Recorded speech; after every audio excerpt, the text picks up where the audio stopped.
नमस्कार दोस्तों, मैं जितेंद्र बमनानी आपका बहुत बहुत स्वागत करता हूं आपके अपने हिंदी यूट्यूब चैनल में। आज हम बात करने वाले हैं मेडिक्लेम इंश्योरेंस के बारे में। हेल्थ इंश्योरेंस भी बोलते हैं इस पॉलिसी को। मेडिक्लेम इंश्योरेंस का मेन ऑब्जेक्ट है आपकी परिवार की और आपकी किसी भी बीमारी में हानि में आपके फाइनेंशियल प्लान के या आपके फाइनेंशियल जो आपने गोल बनाया उस पर आपका बर्डन नहीं पड़े। वो सारे मेडिकल के जो खर्चे हैं ट्रीटमेंट के वो सारी इंश्योरेंस कंपनी के द्वारा वहन कर दिए जाए, आपके जेब पे उसका लोड नहीं पड़े। इसीलिए हम थोड़ा थोड़ा प्रीमियम दे करके अपना इंश्योरेंस कवर करते हैं, अपनी हेल्थ को कवर करते हैं मेडिक्लेम पॉलिसी ले करके। Health insurance policy, mediclaim policy, तरह तरह के नामों से इसको जाना जाता है। आज हम बात करेंगे कि हमें मेडिक्लेम पॉलिसी लेते समय किन किन बातों का ध्यान रखना चाहिए और बाज़ार में अभी बेस्ट मेडिक्लेम पॉलिसी कौन सी चल रही है और इसे हमें लेना किस तरीके से चाहिए। नमस्ते, तो शुरू करते हैं दोस्तों। आज हम बात करेंगे, देखिए हमें मेडिक्लेम पॉलिसी लेते समय सबसे पहले हमें वो उस पॉलिसी को लेते समय ये देखना पड़ेगा कि उस पॉलिसी जो हम ले रहे हैं उस कंपनी का क्लेम सेटलमेंट रेशो क्या है। जैसे उस कंपनी के पास कितने इंश्योरेंस प्लान आए और उसने कितने लोगों को पैसा दिया, ये सारा IRDAI के साइट पे अवेलेबल है। अगर किसी कंपनी का 90 से कम क्लेम सेटलमेंट है तो हमें उससे रिजेक्ट कर देना चाहिए। 90+ वाली कंपनियों में ही क्लेम सेटलमेंट रेशो हमें लेना चाहिए। दूसरा जो हमें देखना चाहिए, क्योंकि देखिए अगर जब किसी बंदे के ऊपर, उसके परिवार के ऊपर कोई मेडिकल संबंधी कोई विपदा आती है तो वो सबसे पहले भागता है हॉस्पिटल में।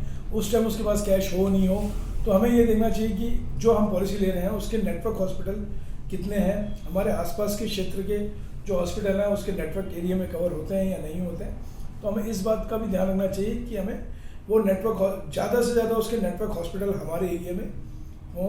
जैसे मैं जयपुर में मानसरोवर क्षेत्र में रहने वाला हूँ तो मैं जो मेडिक्लेम पॉलिसी लूँगा तो उसमें ये जरूर देखना चाहूँगा कि मानसरोवर में जो मैं पॉलिसी ले रहा हूँ उसके सारे कवरेज हॉस्पिटल आ रहे हैं या मेरे मानसरोवर के नज़दीक जो बड़े बड़े हॉस्पिटल हैं उस मेडिक्लेम पॉलिसी के कैशलेस दायरे में आ रहे हैं या नहीं। तीसरा, हमें उस पॉलिसी का देखना है कि उस पॉलिसी में कैपिंग नहीं हो। कैपिंग जिसे बोलते हैं कैपिंग पॉलिसी या एक्सक्लूडिंग पॉलिसी बोलते हैं, और हमें नॉन कैपिंग वाली पॉलिसी लेनी है। इसका मतलब जैसे मान लीजिए आपने मतलब किसी बंदे ने पॉलिसी ली और उसका हॉस्पिटल में गया तो उसको ये नहीं बोलना पड़े कि आपको ICU में इतने पैसे मिलेंगे, नॉन ICU के 3000 मिलेंगे, ICU के 6000 मिलेंगे। अगर उस बंदे का पॉलिसी कवरेज 5 लाख का, 4 लाख का है, उसके अंदर जो भी खर्चा हो उस व्यक्ति को मिलना चाहिए, चाहे उस बंदे ने कौन सा भी रूम लिया हो, कितनी बार भी डॉक्टर ने विजिट किया हो, कितनी बार भी सर्जिकल का खर्चा हो, सारा उस पॉलिसी में कवर होना चाहिए। हमें कैपिंग वाली पॉलिसी नहीं लेनी चाहिए। और इसी में अगला पॉइंट है कि हमें वही पॉलिसी प्रेफर करनी चाहिए जिस मेडिक्लेम इंश्योरेंस का क्लेम का जो सेटलमेंट करने का इन हाउस हो। अगर कोई कंपनी आउटसोर्सिंग कर रही है, जैसे कई गवर्नमेंट कंपनियां आउटसोर्सिंग करती हैं, जैसे मान लो मैं किसी का नाम नहीं लूँगा, कई कंपनियां आउटसोर्सिंग करती हैं, विपल को, रक्षा को, ऐसी कंपनियां जो अपनी TPA आउटसोर्सिंग करती हैं। TPA बोलते हैं थर्ड पार्टी क्लेम सेटलमेंट, जिसको पैसा देती है वो उनके बिहाफ पे क्लेम सेटलमेंट करता है। तो इस प्रोसेस में ज़्यादा टाइम लग जाता है क्लेम मिलने में, कि पहले आप कंपनी को अप्रोच करोगे, कंपनी वाला TPA को बोलेगा, TPA वाला फिर कंपनी को बोलेगा, फिर आपके पास जाके जवाब आएगा।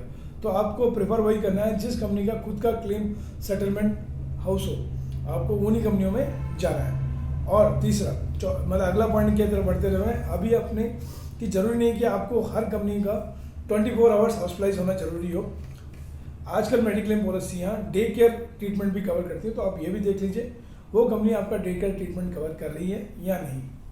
अब हम आगे जाएंगे तो हम आगे बात करेंगे, आजकल खाली एलोपैथ ट्रीटमेंट नहीं है, इसके अलावा आयुर्वेदिक, होम्योपैथी, यूनानी, कई तरह की ट्रीटमेंट है। पर कुछ कंपनियों ने, एलोपैथ तो सब कंपनियाँ देती है, पर कुछ कंपनियों ने यूनानी, आयुर्वेदिक और अपना होम्योपैथिक ट्रीटमेंट का भी कुछ परसेंटेज, मतलब 70 से 80% पैसा उनका भी रिएम्बर्समेंट होने लगा है। तो आप ये भी चेक कर लीजिए कि आपकी हेल्थ इंश्योरेंस कंपनी वो चीज़ों को भी कवर कर रही है या नहीं। ठीक है, अब हम नेक्स्ट चलते हैं, नो क्लेम बोनस। इस जैसे जो व्यक्ति मेडिक्लेम पॉलिसी लेता है तो जब वो क्लेम नहीं लेता तो कंपनी उसको नो क्लेम का बोनस देती है। जैसे उसने क्लेम नहीं किया, कंपनी का फायदा हुआ, तो इसके लिए कंपनी उसका सम इंश्योर्ड इंक्रीज कर देती है, प्रीमियम वही रहता है। और कुछ कंपनियां प्रीमियम में भी रिलैक्सेशन देती है, सम इंश्योर्ड से मिलता है। वो आप पे डिपेंड करता है आप किस तरह का से इसमें कंफर्टेबल है। पर जिस कंपनी का मैक्सिमम नो क्लेम बोनस हो, कुछ कंपनियां 10% नो क्लेम देती हैं, कुछ कंपनियां 20% देती हैं, कुछ ऐसी भी इंश्योरेंस पॉलिसी हैं जो 30-40% क्लेम नो क्लेम बोनस देती हैं, अलग से डिज़ाइन पॉलिसी हैं। तो आपको वो भी देखना है कि ज़्यादा से ज़्यादा नो क्लेम बोनस मिले, वो पॉलिसी में आपको जाना है।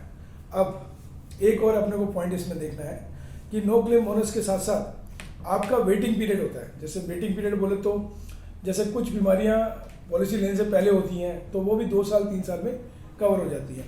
कुछ बीमारियां 2 साल में कवर होती हैं, कुछ बीमारियां 3 साल में कवर होती हैं। आपको ये ध्यान रखना है कि हमारे को जो हमने पॉलिसी ली है उसमें कम से कम वेटिंग पीरियड हो। आपको उसकी लिस्ट मिलती है, इसको एक्सक्लूडिंग बोलता है, उसमें एक लिस्टिंग होती है कि किस बीमारी के लिए कितना वेटिंग पीरियड है।